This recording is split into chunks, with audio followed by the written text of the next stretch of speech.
Bonjour et bienvenue dans cette toute nouvelle vidéo pour les terminales, donc spécialité maths, également maths complémentaires, pareil, je vérifierai, parce que toujours la même vidéo au même jour que le reste.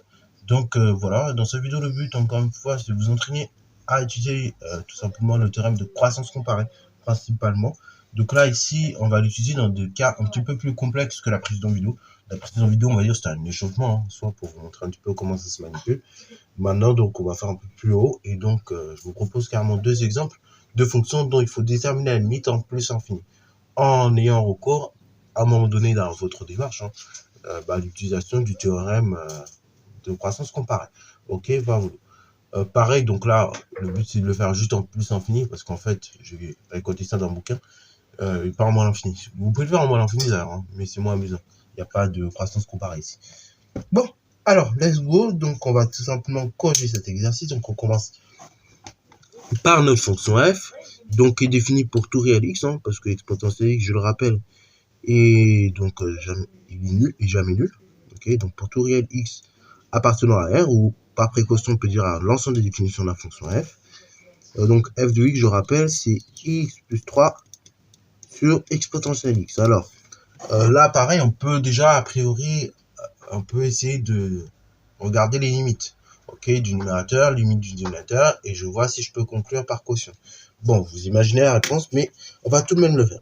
Limite lorsque x tend vers plus infini, de x, ça fait tout simplement plus infini. De l'ajout 3, ça va continuer à tendre vers plus infini. Limite exponentielle x lorsque x tend vers plus infini, on l'imagine bien, c'est plus infini. Bon, ok, c'est sympatoche, mais du coup, on ne sait pas lequel infini va tirer plus. Est-ce que c'est le plus infini de x plus 3 ou le plus infini d'exponentielle x? Alors, a priori, on a un arrière-goût, on a une idée de qui pourrait tendre le plus, mais on n'en est pas sûr. Ok, on n'en est pas sûr pour une simple bonne raison, c'est que là, on ne l'a pas démontré. Ok, et donc, le but de tout le travail, c'est d'arriver à montrer lequel tire le plus, ok, quel infini tire sur quel infini, et donc, par la suite, de déterminer la limite de notre fonction.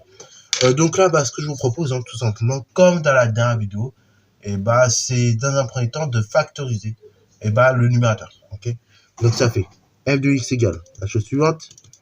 Donc ça fait x facteur de 1 plus donc 3 sur x. Donc là, on va assez vite sur la factorisation maintenant.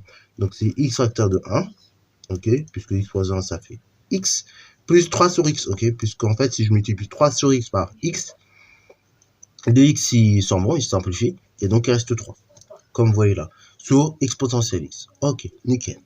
Bon, on peut un petit peu faire des simplifications. Ok, on peut regrouper des choses.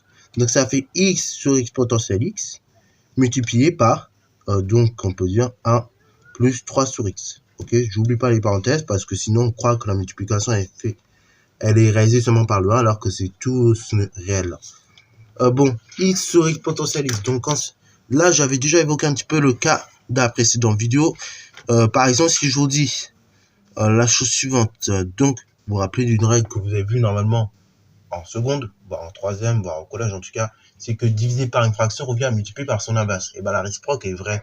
C'est-à-dire que quand je multiplie par une fraction, ça revient à diviser par son inverse. Ok, donc, c'est-à-dire que je peux très bien écrire que ceci là, x sur exponentielle x, c'est égal à l'inverse, à 1 sur exponentielle x sur x. Ok, je peux écrire c'est égal à ça également, et donc ça reviendra à multiplier par l'inverse. Ok, donc ceci est égal à la chose suivante, f de x égale à 1 sur exponentielle x sur x fois 1 plus 3 sur x.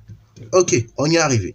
Là, ici, j'ai une croissance. Donc là, maintenant, deuxième étape, petit à petit, on va déterminer la limite. Ok, donc bon, je procède par là. Ensuite, dans le second temps, je procède ici. Et ensuite, on procède par quotient. Et on plie l'exercice en 2 secondes par produit. Ok, donc c'est parti. Hein. Limite, lorsque x tend vers... donc là, ici, c'est plus infini. Allez, on va faire assez vite. De 1 plus 3 sur x. Pareil, on peut détailler. On peut faire d'abord 3 sur x, puis ensuite, on ajoute 1 par somme et ça va le faire. Donc, c'est égal à 1 plus limite de 3 sur x, 0. Lorsque x tend vers plus infini, c'est-à-dire 1. Ok, par somme. Parce que si on a 0, on a limite lorsque x va tendre vers plus infini de 3 sur x, 3 divisé par un nombre très grand, ça donne des résultats plus en plus proches de 0. J'ajoute 1, donc ça fait 1. Ensuite, 2 plus par croissance comparée.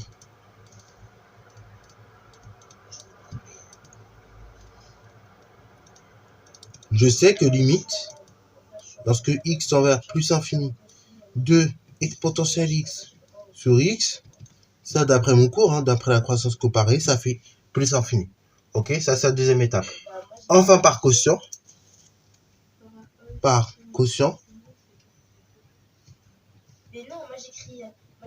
j'ai 1 divisé par plus infini. Donc limite, lorsque x tend vers plus infini de 1 sur exponentielle x sur x, c'est égal à 0. Ok, j'ai 1 divisé par l'infini. Donc, d'après mes définitions, ça fait 0. Ok, on peut même dire, si on est très précis, 0 plus. Bon, je vais mettre juste 0. Comme ça, il n'y a pas d'ambiguïté. Ok, donc par produit, hein, j'ai 0 fois un réel. Donc, ça fait 0. Ok, donc, par produit, limite, lorsque x tend vers plus infini de notre fonction f, ça fait 0. Ok, 0 fois 1, donc 0. Ok, voilà. Donc là, j'ai plié en 6 minutes, vous voyez, même un peu moins, le temps de parler, tout l'exercice. Ok, enfin, juste après la question. Bon, maintenant, on va appliquer exactement le même principe pour la seconde fonction, la fonction g. Donc là, on va déjà essayer de voir un petit peu comme ça si on peut conclure par quotient. Ça serait super bien. Et ensuite, si on peut pas, pareil, on va procéder à une petite factorisation, on n'a pas le choix, afin de pouvoir arriver à notre conclusion. Alors, du coup, lorsque x tend vers plus infini, exponentielle x, pareil, hein, c'est toujours la même chose, ça tend vers plus infini, ça n'a pas changé. On ajoute 5, ça fait également plus infini. Ensuite, lorsque x tend vers plus infini, x puissance 4, tend également vers plus infini. J'ajoute 1, là, ça n'a encore pas changé, ça fait plus infini. Donc, j'ai infini sur infini, c'est une forme indéterminée, donc je ne peux pas conclure, parce que je ne sais pas si c'est cette partie-là qui va tendre le plus, ou si c'est cette partie-là qui va tendre le plus vers l'infini. Ok, donc, pour cela, il faut lever l'indétermination. Et donc, ça, c'est la même procédure, finalement. On va procéder à une factorisation. Alors, la particularité de cette factorisation, c'est que là, on va devoir la faire au numérateur et au dénominateur. Ok, afin d'être tranquille. Donc là, pour le coup, oui, on va prendre un petit peu les précautions.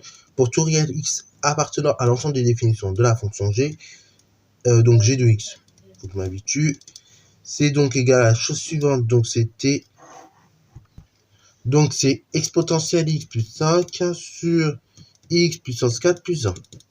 Ok, jusque là on est d'accord. Ensuite, ça fait que g de x, donc là on va procéder par factorisation. Ici j'ai deux termes, donc ça veut dire que dans ma parenthèse, hein, je dois avoir également deux termes. On factorise le numérateur par exponentielle x, hein, donc c'est le terme de degré le plus prédominant. Donc là, exponentielle x fois 1, qui va donner exponentielle x, plus 5 sur exponentielle x, qui va me donner 5. Okay, d'où cette factorisation-là. Ensuite, le dénominateur, je factorise par x puissance 4. Donc là, pareil, j'ai deux termes. Donc dans la parenthèse, je dois avoir deux termes. Ok, donc là, du coup, x puissance 4, je multiplie par combien pour obtenir x puissance 4? 1. Et après, de x puissance 4, je multiplie par combien pour obtenir 1? Et je fais 1 sur x puissance 4. Ok, on peut peut-être sonder un petit peu les choses. Ok, sans produit, vous avez le droit. Donc g de x égale exponentielle x sur x puissance 4 fois, donc 1 plus 5 sur exponentielle x plus 1 sur 1 divisé par x puissance 4. Ok, si vous faites bien le travail ici, normalement, vous devez obtenir toujours une limite qui est égale à 1. Ok, dans ce cas de figure, en tout cas, vous devez avoir une limite à 1. Et si vous faites bien le travail ici, par croissance comparée, on obtient donc une limite à plus infini. Donc par produit, on obtient une limite à plus infini. Si vous avez bien fait le boulot. Bon, on va quand même expliquer les choses, hein. On va y aller doucement, parce que certains n'ont pas très bien capté, je le sais. Donc on va faire les choses doucement. Donc là, tout d'abord, limite, lorsque x tend vers plus infini, de 5 sur exponentielle x, comme c'est la première fois que je fais avec exponentielle x, je prends un peu le temps. Donc 5 sur exponentielle x, donc là j'ai un nombre divisé par un nombre très grand a priori lorsque x tend vers plus infini, hein. Exponentielle x a priori tend vers plus infini. Donc j'ai 5 divisé par un nombre très grand, donc la limite c'est 0, on avait dit.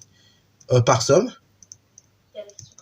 la limite du numérateur, limite lorsque x tend vers plus infini de 1 plus 5 sur exponentielle x, c'est 1 plus 0, c'est-à-dire 1.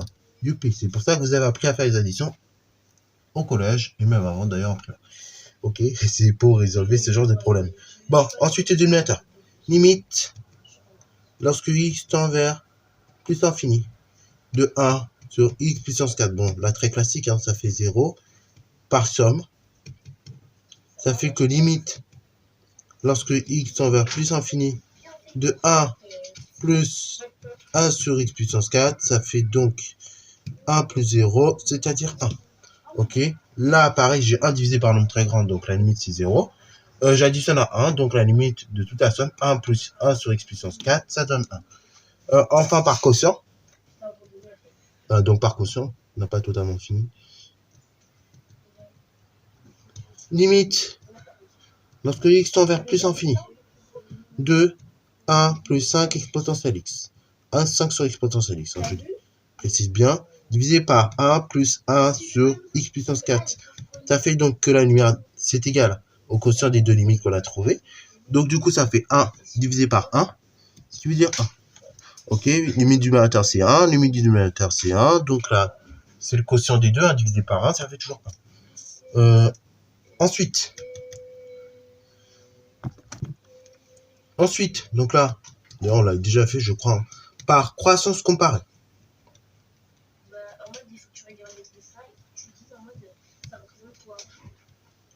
Qu'est-ce qu'on a?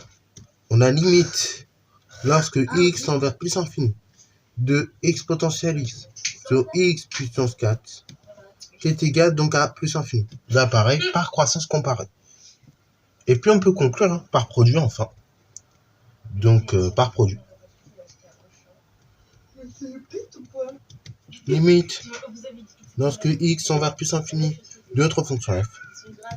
Donc, du coup, ça donne quoi? C'est égal à quoi? Bah, c'est égal à la limite de ceci, donc qui est égal à plus infini, fois la limite de ce bloc-là, qui est égal à 1. Donc, plus infini fois 1. Ça fait donc plus infini. Voilà. Donc, c'est tout pour cette vidéo. J'espère qu'elle t'a plu encore. Si c'est le cas, n'hésite pas à la liker, commenter et bon reste à toi en mathématiques et en sciences.